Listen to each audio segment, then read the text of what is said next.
जय श्री कृष्ण दोस्तों। इस बार मैं आपको पतिव्रत धर्म का क्या महत्व है पुराणों में यह कथा सुनाऊंगी। जिस तरह माता पिता पुत्र के लिए परमात्मा की मूर्ति होते हैं, उसी तरह पत्नी के लिए पति परमात्मा की मूर्ति होता है।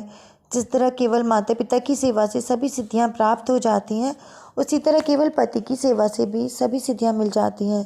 पूर्व काल की बातें, मध्य देश में सेव्य नाम की एक पतिव्रता ब्राह्मणी थी। वह पति को परमात्मा समझकर उनकी सेवा किया करती थी। पूर्व जन्म के पाप से उसके पति के शरीर में कोढ़ हो गया था। उसके मन में भी विकार भरे रहते थे। फलस्वरूप वह सेव्या को फटकारता भी रहता था, किंतु सेव्या प्रेम की मूर्ति थी। वह पति की मार को भी प्यारी समझती थी। एक दिन उसके पति ने एक वैश्या को जाते देखा। वैश्या बड़ी सुंदरी थी। वह उसे पाने के लिए व्यग्र हो उठा और लंबी लंबी सांसें खींचने लगा। उसकी सांसों को सुनकर पतिव्रता दौड़कर उसके पास पहुंची और पूछने लगी, आपको क्या कष्ट है? बताइए, मैं उसे दूर करूंगी। आप ही मेरे सब कुछ हैं। मैं आपके दुख को सहन नहीं कर सकती। पति ने बताया, जिसे न पाने से मुझे कष्ट है, उसे तुम दे नहीं सकती। अभी अभी एक वैश्या इस मार्ग से गई है। उसे देखकर उसे पाने की इच्छा मुझे सता रही है। उसे पाए बिना मैं मर भी सकता हूँ। पतिव्रता ने पति को धीरज बंधाया और कहा, मैं आपका मनोरथ पूर्ण करूंगी। दूसरे दिन प्रातःकाल पतिव्रता गोबर और झाड़ू लेकर वैश्या के घर जा पहुंची और उसके आंगन में तथा गली में झाड़ू लगाकर गोबर से लीप दिया।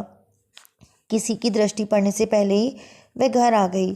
3-4 दिनों तक यह क्रम चलता रहा। वैश्य को पता नहीं चल पाता था कि यह सफाई कौन कर जाता है। उसके नौकर चाकर भी परेशान थे।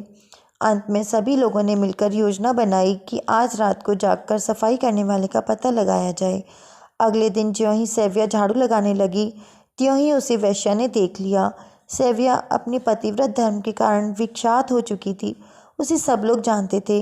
वैश्या भी सेव्या को पहचान गई। वे दौड़कर उसके पास पहुंची और कहने लगी, आप मुझे नरक में क्यों डालना चाहती हैं? सेव्या ने नम्रता से कहा, मैं आपकी सेवा अपनी इच्छा पूर्ति के लिए कर रही हूँ। जब तक आप प्रसन्न नहीं होंगी तब तक मैं आपकी सेवा करती रहूँगी। वैश्या ने सेव्या से कहा, आपको सोना चांदी कपड़ा जो चाहिए वह मांग लें, मैं सब कुछ देने को तैयार हूँ। इसके लिए सेवा की आवश्यकता नहीं। पतिव्रता ने कहा, मुझे धन आदि की इच्छा नहीं है, मुझे तो आपसे ही काम है। इसके बाद पतिव्रता ने लजाते लजाते अपने पति की इच्छा सुना दी। दुर्गंध युक्त कोढ़ी मनुष्य के साथ संसर्ग की बात सोचकर वैश्या के मन में बड़ी घृणा हुई। फिर भी सेव्या से डरकर उसने केवल एक रात के लिए उसके पति से मिलना स्वीकार कर लिया। पतिव्रता का पति कोढ़ से लंगड़ा भी हो गया था। वह चलकर वैश्या के पास भी नहीं पहुंच सकता था। अतः सेव्या उसे कंधे पर चढ़ाकर वैश्या के घर ले चली। रात अंधेरी थी, आकाश में घटाएं घिरी थी। अतः रास्ते में उसके पति का सड़ा गला अंग मांडव्य मुनि के शरीर से जा टकराया। मुनि की समाधि भंग हो गई। समाधि भंग होने से उन्हें शूली का भयानक कष्ट होने लगा। चोर समझकर राजा के सिपाहियों ने उन्हें भूल से शूली पर चढ़ा दिया था। तीव्र वेदना से पीड़ित होकर मांडव्य ऋषि ने शाप दे दिया, जिसने मुझे असह्य वेदना का अनुभव कराया है वे सूर्योदय होते होते भस्म हो जाए। शाप देते ही कोढ़ी पृथ्वी पर गिरकर बेहोश हो गया। पतिव्रता से अपने पति की दुर्दशा देखी नहीं गई। उसने कहा, आज से सूर्य का उदय ही नहीं होगा।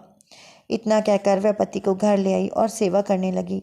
इधर सूर्य के न उदय होने से संसार में हाहाकार मच गया। लोग समझ नहीं पाते थे कि ऐसा क्यों हो रहा है। अंत में ब्रह्मा जी देवताओं के साथ सेव्या के पास पहुँचे। उसे समझाया कि तुमने संसार के विनाश की बात क्यों नहीं सोची। जब सूर्य उदय नहीं होगा तब संसार कैसे बचेगा? पतिव्रता ने कहा, मेरे लिए पति ही सब कुछ है। मुनि के शाप से इनकी मृत्यु ना हो, इसलिए मैंने सूर्य को शाप दिया है। ब्रह्मा ने कहा, तुम सूर्योदय हो जाने दो, तुम्हारे पति को मैं जिलाकर स्वस्थ कर दूंगा। पतिव्रता के हाँ करते ही सूर्योदय हो गया। सूर्योदय होते ही सेव्या का पति राख का ढेर हो गया और शीघ्र ही उस राख से स्वस्थ एवं सुंदर रूप में वह ब्राह्मण प्रकट हुआ। उसी समय आकाश से विमान उतरा, जिस पर वह पतिव्रता पति के साथ बैठकर स्वर्गलोक को चली गई। जय श्री कृष्ण। दोस्तों, अगर आपको मेरी कहानी पसंद आई हो तो आप मेरी वीडियो को लाइक करें, शेयर करें और चैनल को सब्सक्राइब करें।